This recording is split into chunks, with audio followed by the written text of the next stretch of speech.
नमस्ते, आपका मेरे चैनल में स्वागत है। तो मैंने हमेशा अपनी लाइफस्टाइल दिखाई है वीडियो फॉर्मेट में इन अ शॉर्ट फॉर्म। बट ऐसी बहुत सारी चीज़ें हैं जो हम दिखा नहीं सकते, लेकिन मैंने सोचा क्यों नहीं मैं आपको वर्बली बताती हूँ कि a day in the life of a cabin attendant कैसा होता है। तो यूजुअली हम फ्लाई करते हैं एकदम सुबह सुबह। तो 80% of the flights that we do domestically are always in the morning। तो हमें approximately generally 3:30 से लेकर 7:30 के बीच में बहुत ज़्यादा रिपोर्टिंग्स होती है। And it's always a morning schedule जो यूजुअली 4 सेक्टर का होता है, बिकॉज एयरक्राफ्ट को उनको ज़्यादा यूटिलाइज करना होता है। तो स्टार्ट करते हैं a day in a life of a cabin attendant. मैं आप सभी से रिक्वेस्ट करूंगी कृपया करके मेरे चैनल को सब्सक्राइब कर दीजिए। 20,000 फॉलोअर्स सब्सक्राइबर्स जल्दी होने वाले हैं and I am already excited and I am so thankful. Let's begin.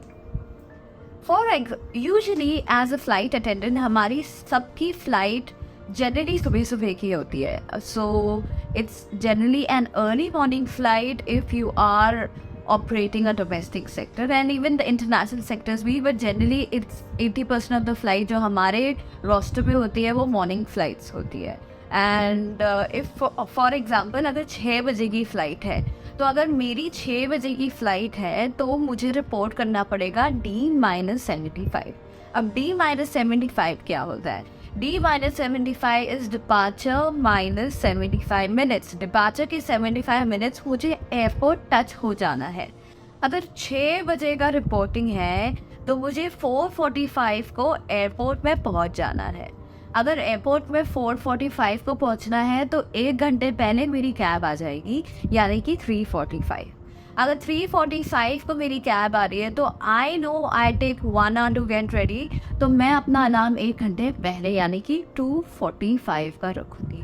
तो 6 बजे की फ़्लाइट ऑपरेट करने के लिए मुझे 2:45 का अलार्म रखना है।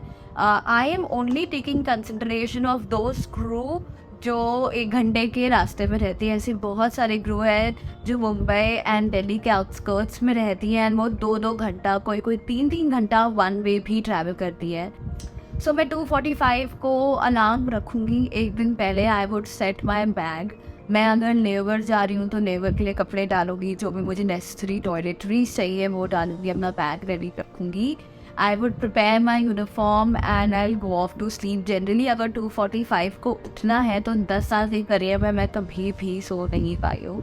I have gone almost sleepless on all my flights and that is really sad। 2:45 alarm उठा, हम उठे, we take bath, we do breakfast घर पे अगर किसी को चाय पानी पीना है, but usually I avoid consuming food at home just because for me मुझे ज़्यादा टाइम नहीं लगता तैयार होने में। अब मेरे लिए नींद बहुत इम्पॉर्टेंट है। अगर गलती से अगर मुझे आधे घंटे की भी नींद आ जाती है, I would like to extend it for 45 minutes. तो यानी कि जो मेरा 1 घंटे का रेडी होने का टाइम था वो अब मेरे पास सिर्फ 45 मिनट्स का बच जाता है। कैब आ जाती है, हम कैब बोर्ड करते हैं। कैब वाले का फ़ोन आता है 15 मिनट पहले। अगर कैब वाले का फ़ोन नहीं आता है then it's a duty to call the cab driver. As a flight attendant हमें जॉब में जाने के लिए, ट्रेनिंग में जाने के लिए और कंपनी के थ्रू जो भी ऑपरेशंस करने जाते हैं, हमें कंपनी कैब प्रोवाइड करती है एंड टिकट्स प्रोवाइड करती है। अगर मेरी टैक्सी कोई और क्रू के साथ शेयर नहीं हो रही है, I would directly go to the airport. अगर मैं किसी और क्रू को पिकअप करके फिर एयरपोर्ट जाऊँगी then we would take a diversion. I would pick that crew up and go to the flight and ये वाइस वर्सा भी होता है। अब मैं फ़्लाइट में आ गई हूँ। Remember it is D-75। So D-75 से D-60 यानी कि डिपार्चर से 1 घंटा पहले हमारा जो भी काम है यानी कि चेक इन, साइन इन और BA। So as a flight attendant every day we have to do our alcohol test. We can not come drunk on flight. तो एवरी डे, और एविएशन में आई थिंक ऑलमोस्ट सभी का alcohol test होता है every day. तो हम office जाते हैं ड्रॉप ऑफ हुए कैब से, go to the office, first thing that we do is check in, we do our B A clear होने के बाद हमारी ब्रीफिंग होती है जहाँ पे लीड फ्लाइट अटेंडेंट हम सारे क्रू को ब्रीफ करती है about how she wants her flight to go. तो क्या क्या चैलेंजेस हो सकते हैं, अगर ये पर्टिकुलर चैलेंजेस है तो आप क्या कर सकते हो, थोड़ी सेफ्टी की ब्रीफिंग होती है, आपकी नॉलेज अप टू डेट है कि नहीं। हम एक दूसरे के साथ इंट्रोडक्शन करते हैं, फिर इंट्रोडक्शन सिर्फ क्रू नहीं करते, हम लोग जाकर कैप्टन को भी ब्रीफिंग करते हैं, तो हम इसको बोलते हैं को ब्रीफिंग। सो हम अपने आप को इंट्रोड्यूस करते हैं कैप्टन को, कैप्टन हमको इंट्रोड्यूस करते हैं, हम कैप्टन हमको ब्रीफ करते हैं अबाउट द वेदर, कैप्टन हमको ब्रीफ करते हैं कि क्या एक्सपेक्ट हो सकता है, उनको क्या क्या ज़रूरत है फ़्लाइट में, if they have any special requirement for their meals और कॉफ़ी, ये सारी चीज़ें हम डिस्कस करते हैं। हम हमारी तरफ से एज अ क्रू अगर हमें कुछ अपडेट देना होता है, if we have a new crew on board, it's her first flight, तो हम बहुत सारी डिटेल्स शेयर करते हैं and then we go off to the aircraft. Aircraft में पहुंचना होता है हमको 5 से 45 मिनट्स पहले। इसके लिए भी बहुत रश होता है, we crew are always in a rush, क्योंकि 45 मिनट्स डिपार्चर से पहले बोलते ही हैं, but just because on time और बिफोर टाइम वाली रिक्वायरमेंट्स होती है तो हम उससे भी पहले भाग जाते हैं या हमें भगा देते हैं। क्राफ्ट में जब बोर्डिंग होती है तब लीड ब्रीफिंग में ऑलरेडी एलोकेशन बना देती है, तो लीड हो या सीनियर सुपरवाइजर बोलो या मैनेजर बोलो, इन फ्लाइट मैनेजर, वो एलोकेट करता है कौन सी क्रू कहाँ काम करेगी। जनरली SOPs होते हैं, जो सीनियर मोस्ट होती है या होता है वो मैनेजर होता है, सुपरवाइज़र होता है, लीड होता है फ्लाइट का, और उससे जो सेकंड सीनियर मोस्ट होता है वो आफ्ट संभालता है। हर कोई अपने एलोकेशन के हिसाब से इक्विपमेंट चेक करता है। तो एज अ फ्लाइट अटेंडेंट ये हमारा सबसे बहुत मोस्ट इम्पॉर्टेंट काम है, एयरक्राफ्ट के इक्विपमेंट्स चेक करना।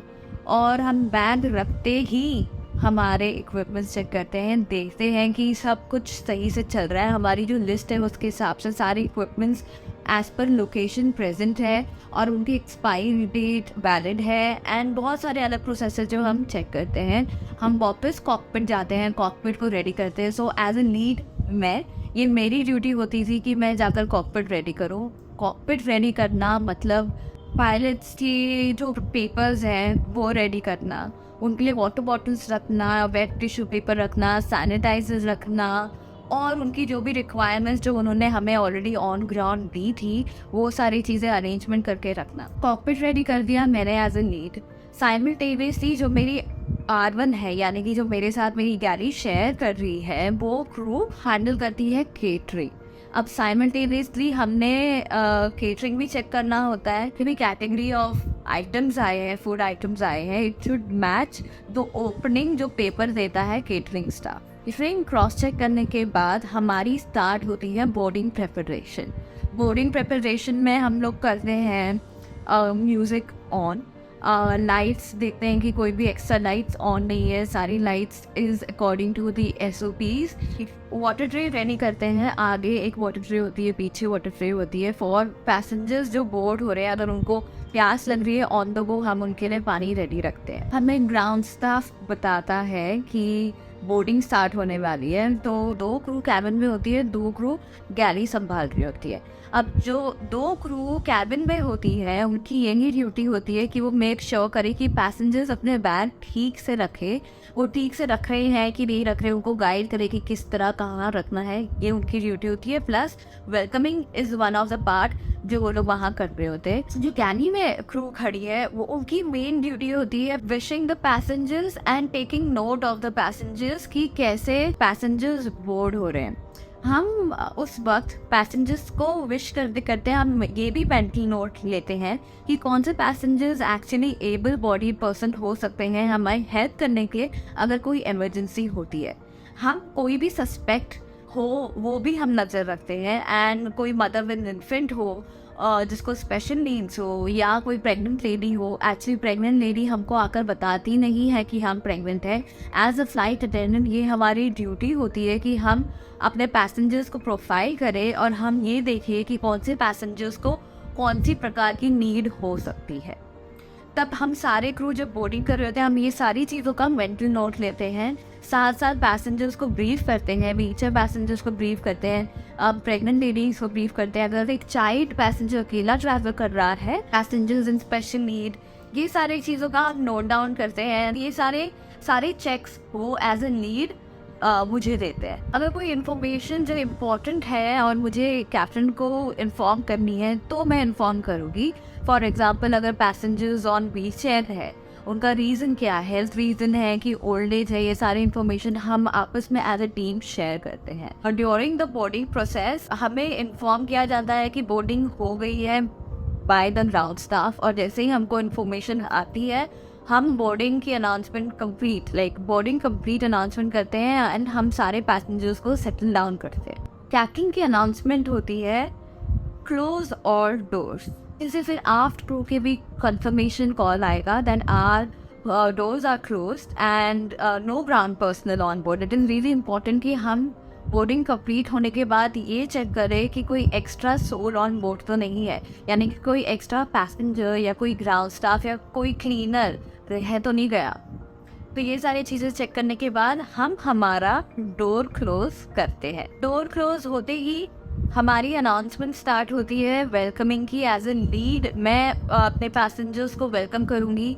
साइमल्टेनियसली बाकी की क्रू है वो तब तक अपने डेमो की प्रिपरेशंस करती है, वो अपने सारे इक्विपमेंट्स लेकर रेडी रहती है। जैसे ही मेरी अनाउंसमेंट कंप्लीट होगी मैं डेमो प्ले करूँगी and the crew will start doing the demo. And as a lead मेरी कंपनी में मैं पीछे जाती थी ताकि अगर कोई पैसेंजर उठ रहा है तो मैं तुरंत डेमो स्टॉप कर सकूँ, because it is mandatory for all the passengers कि उन्हें पता होना चाहिए कि अगर इमरजेंसी हो तो क्या करना है।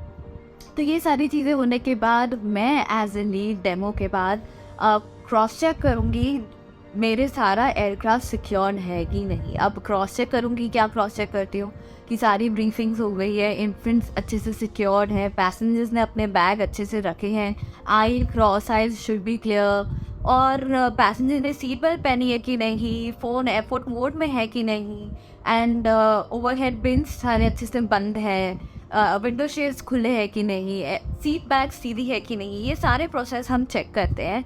ये होने के बाद हम कॉन्फर्मेशन देते हैं कैप्टन को कि yes we are good to go for take off, and then हम टेक ऑफ कर लेते हैं। This was a detailed information on what happens from the time we get up for a flight and then we take off. अभी तक take off के बारे में मैंने आपको डिटेल्स दी है। इसके आगे बहुत सारे और भी प्रोसेसेस होते हैं जो हमें फॉलो करने पड़ते हैं, and I would love to share with you because ये सारी चीज़ें हम दिखा नहीं सकते बट बता तो सकते हैं। I hope you really enjoyed this video, and ऐसी वीडियोस अगर आपको पसंद हो तो कृपया करके बहुत सारे अच्छे अच्छे कमेंट्स नीचे करिए ताकि मुझे थोड़ा बूस्ट मिले एंड थोड़ा मोटिवेशन मिले। और do like, share and subscribe.